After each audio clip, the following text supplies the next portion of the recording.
Okay, so last week Apple unveiled the iPhone 14, and this is going to be another time after a few times where it feels like the iPhones aren't really getting the biggest hardware upgrades. Luckily for us, in this case, the prices are actually all going to stay the same. Hey there, so in the video I said that all the prices have stayed the same.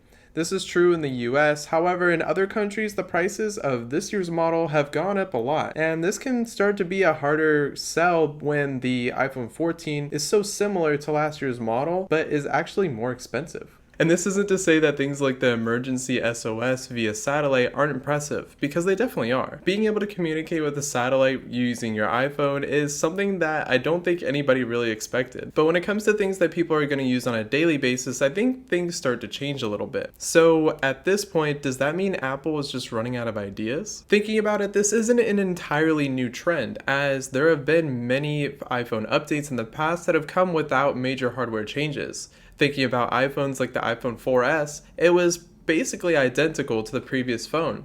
There was some camera upgrades as well as an internal processor upgrade, but these upgrades usually came along with the S designation. And looking way down the line to the phones that we have now, we don't see as many of those S designations. In fact, the last one was the 10S, and that was almost 4 years ago. Another reason why I think they're definitely not running out of ideas is because Apple actually spends over $20 billion on research and development. So when you have that much funding going into it, you have to come up with something. In terms of what people will use on a daily basis, the iPhone 14 does have some improvements. There's an extra graphics core included, the back cameras are getting some minor upgrades, the front camera is getting an upgrade with autofocus, which they claim is supposed to be for group shots, and then the HDR brightness is supposed to get a little bit brighter. Oh, and then as always, there's also the new colors. I have a few explanations for why this might be, the first of which being that the state of the world right now isn't exactly in favor of production. And Apple, even though they are a large company, are not immune to that. I think that they wanted to use as many of the same components that were already in manufacturing as possible.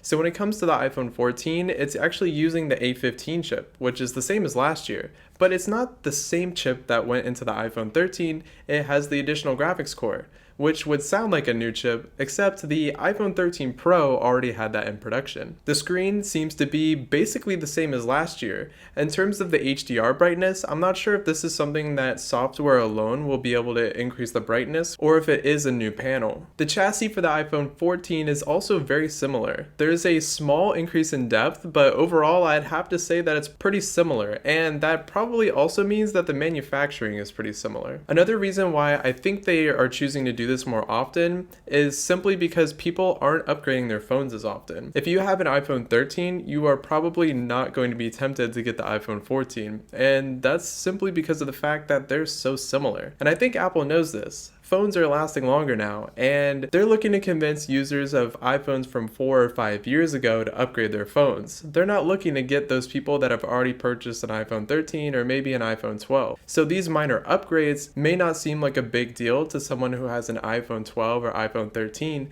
but somebody who has something like an iPhone 10s and is maybe on the edge or on the fence the past couple models may have gotten the final push to get this phone. Because over time, the more that there are these small incremental changes, then somebody who's upgrading their phone after that amount of time will notice a huge change, and they'll feel that their experience of using an iPhone has improved significantly. There's also the fact that Apple has mostly disregarded their role as innovator. They are looking to see if somebody else does it, see if it works, and see if they can do it better. Which means that iPhone over iPhone, they're really not looking to make any crazy changes. The next topic is that Apple is leaning a lot into services. In fact, this is a growing percentage of their revenue. So when you take that in mind, that services are worth almost half as much as an iPhone, you start to realize why they're doing this. And with this iPhone, we actually got 2 new services, one of which is paid after being free for 2 years, and the other is just built in. The one that's paid is the emergency SOS via satellite. When you get the iPhone 14, it's free for 2 years, but then after that, if you're used to the safety, knowing that if you're ever lost in the desert or something like that, that you can use your iPhone to send a text via satellite, you may feel pretty comforted by that. And I think this is something they're counting on. Most people are probably going to keep their iPhone 14 for more than 2 years, and after that they'll want you to have that service and the Apple One or Apple Music or whatever it is you might use. The other service isn't paid for, but I think they're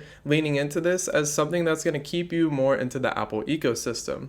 That's the car crash detection. Right now I really don't think that's a feature that's on any other phone. So with that being said, the new iPhone 14 does kind of drive a little bit more towards that service-driven company. So no, I don't think they're running out of ideas. I am sure that back there in the Apple Vault, they have plenty of ideas for iPhones. I think that they're stringing it out and making sure that there's enough little ideas to make different iPhones throughout the years. Okay, that's all I had to say about the iPhone 14. Let me know what you thought about this video with a like or a comment, and if you're looking to see more videos like this or tech videos in general, make sure you subscribe.